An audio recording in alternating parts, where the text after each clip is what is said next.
আমি আগামী দিনে মামলা করতে যাচ্ছি। 14 বছরের পরে বলছি জবা করা যাবে, হত্যা করা যাবে, তো টোটালি হত্যা করা যাবে না, এক্সপোর্ট করা যাবে না। তো এখানে খেলে অপরাধ, আর বিদেশে মানুষ খেলে সেটা অপরাধ নয়, কামাচ্ছে। শুভেন্দু বাবুকে জবাব দিতে হবে। আপনি বলেছিলেন যে আমাদেরকে ক্ষমতায় নিয়ে আসুন, অর্থাৎ বলেছিলেন তিনি বিজেপিকে ক্ষমতায় নিয়ে আসলে, ওনাদেরকে ক্ষমতায় আনলে দিল্লি উত্তরপ্রদেশের মতো পেট্রোলের দাম হবে। আজকে কেন হয়নি, এটা শুভেন্দু বাবুকে প্রশ্ন করা দরকার। এই প্রশ্ন না করতে পারেন, ওই জন্যই মাদ্রাসায় বন্দে মাতরম বাধ্যতামূলক। এই প্রশ্ন না করতে পারেন, রাস্তায় নামাজ পড়া যাবে না। এই প্রশ্ন না করতে পারেন, গরুর রে, এই বলে শুধু আপনাকে আমাকে মুসলিম সমাজের একটা হেভি অংশের মানুষ এবারে তারা ডিসাইড করে নিয়েছে গরুকে তারা জবাই করবেই না। 14 বছরের ঊর্ধ্বে নিচের কোনো প্রশ্নই আসছে না।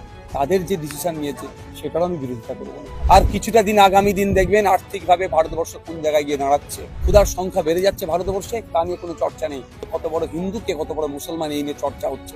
এরা প্রতিশ্রুতি কি দিয়েছিল? 450 টাকায় গ্যাস দেওয়ার কথা বলেছিল, দিয়েছে এখন পর্যন্ত? পেট্রোলের দাম কমাবার কথা বলেছিল, চাকরির কথা বলেছিল, সরকারি কর্মচারীদের ডিএনএ কথা বলে, সব ব্যর্থ হয়েছে। কোনোটাকে ইস্যু করতে হবে, মানুষকে তো মসজিদ রাখতে হবে। 1890 সালে মসজিদটা তৈরি হয়েছে, আর এয়ারপোর্ট হয়েছে 1924-এ। সহজ নয়। আইন আদালত আমরাও বুঝি, পেপার পত্র আমরাও বুঝি।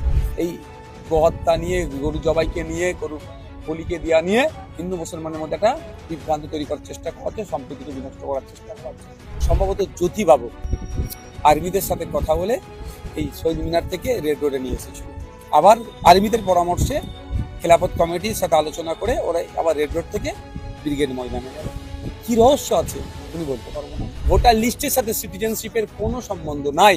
27 লক্ষ ভোটার লিস্টে যে নাম বাদ হয়েছে, আমরা চেয়েছি দ্রুততার সাথে নিষ্পত্তি হয়ে নামগুলো আপলোড হোক, কিন্তু এই দ্রুততার সাথে একটা টাইম ফিক্সড করে দেওয়া হোক। সেই জন্য আগামী দিনে আমরা আইনের দ্বারস্থ হচ্ছি, সুপ্রিম কোর্টে যাবো মামলা করবো।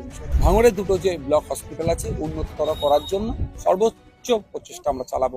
ভাইজান, আজকে জনসংযোগে আসলেন, একের পর এক মানুষের কথাগুলো শুনছেন।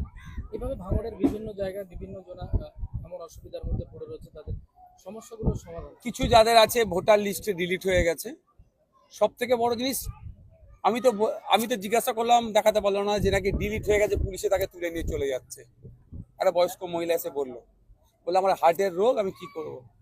তার ছেলে ছিল, আমি বললাম তোমার মাকে তুললে আমাকে বলবে। মানে এটা একটা আতঙ্কের পরিবেশ তৈরি করা হচ্ছে। আপনাদের কাছে যদি কোনো রকম খবর থেকে থাকে আমাকে জানাবেন, যে ভোটার লিস্টে ডিলিট হয়ে গেছে সেই জন্য পুলিশ তুলে নিয়েছে। যদি হয়, আমি ওষুধ হিসাবে বলি, আপনারা যে অ্যাপ্লাই করেছেন ট্রাইব্যুনালে, ওটাই তো আপনার প্রুফ। ওটা যতক্ষণ না নিষ্পত্তি হচ্ছে, ওটা নিষ্পত্তি হলে আপনি যদি বাতিল হল, আর্টিকেল 226 হাইকোর্টে গিয়ে মামলা করতে পারেন।